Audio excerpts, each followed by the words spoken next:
India's G20 presidency has been one of the most ambitious in terms of outcomes and deliverables.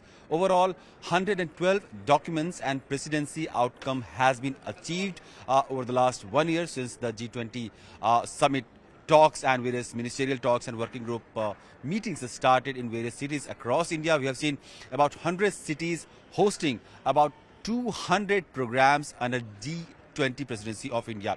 The latest and the most important was the leadership summit that happened in Delhi on 9th September and 10th September. But the peak of excitement for this G20 was the declaration whether Indian presidency would be able to achieve a common joint declaration with all the members having a consensus. Various issues of differences had emerged in the last few months, especially in the wake of Russia-Ukraine conflict, and Russian side was very much adamant that Russian invasion in Ukraine should not find a mention of condemnation in the joint declaration. There was another issue about Chinese side being criticized for its debt trap and financing major infrastructure projects across small countries in Africa and Asia, which have kind of given a tumultuous situation in these smaller countries. Their finances have gone bad and they are in no position to pay back the Chinese debt.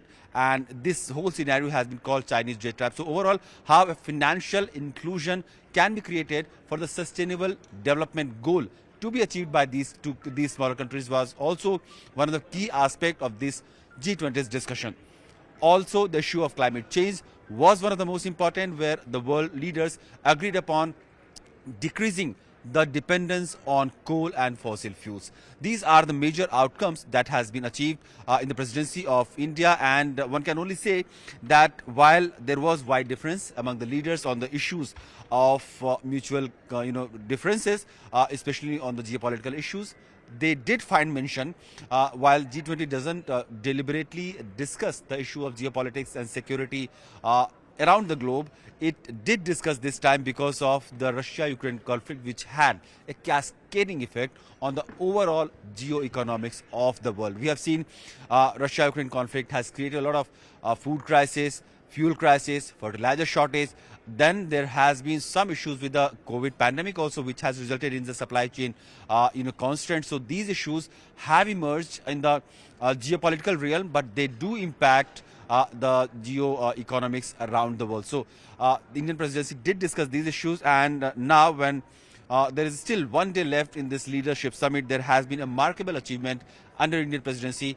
As General Affairs Minister Jaishankar clearly said that the bridging the differences among the leaders was quite different and difficult. However, 4 countries, Indonesia, India, Brazil, who is going to be the next president of G20, and South Africa, who will follow the presidency of Brazil, they came together and discussed about the various aspects of these these issues, those who were becoming hurdle in finding a consensus. And the group of emerging economies, and especially in the global south, they kind of persuaded all the differing sections, all the warring sections under G20 to come on discussion table and find a common ground, so that the relevance of G20 is saved. The other aspect of global south, energy transition, financing smaller countries, sustainable development goals, issues of banking, finances, cryptocurrency, artificial intelligence, cyber security, all these issues which have emerged in the last few years that needs a discussion, a deliberation, and a consensus regarding how the world should approach these issues. That should be achieved.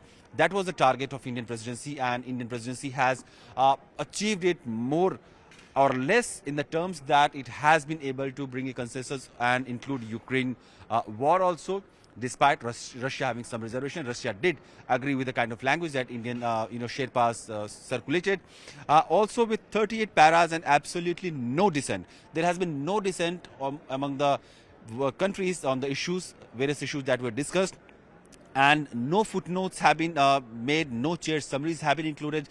That kind of tells the overall consensus that Indian presidency was able to create. And India's G20 presidency has stood as a landmark occasion, because in the previous presidency it has never been so successfully achieved, bridging the gap and coming out with so many outcome documents, which Indian presidency has clearly achieved. Now the Global South, the voice of Global South, India has become advocate of and the spokesperson. This is what External Affairs Minister said, that India has become a spokesperson for the Global South, because the first event that India organized under the G20 major event, that was Voice of Global South, that was organized under the leadership of Prime Minister Modi, where about 120 countries from Global South did take part, and they discussed issues that has been long ignored, or issues which are more relevant to their cause and their day-to-day life. So these issues have found mention under the common declaration. Another aspect has been the inclusion of African Union. External Affairs Minister, detailed how last year Senegal, which held the presidency of African Union, came to Prime Minister Modi and then G20 President, Indonesian President Joko Widodo, and discussed how the issues of African Union has not been given due attention and is not being discussed appropriately. And Prime Minister Modi had assured the Senegalese leader that under Indian presidency, it will be Modi's guarantee that your issues will be discussed and you will be included as part of permanent member.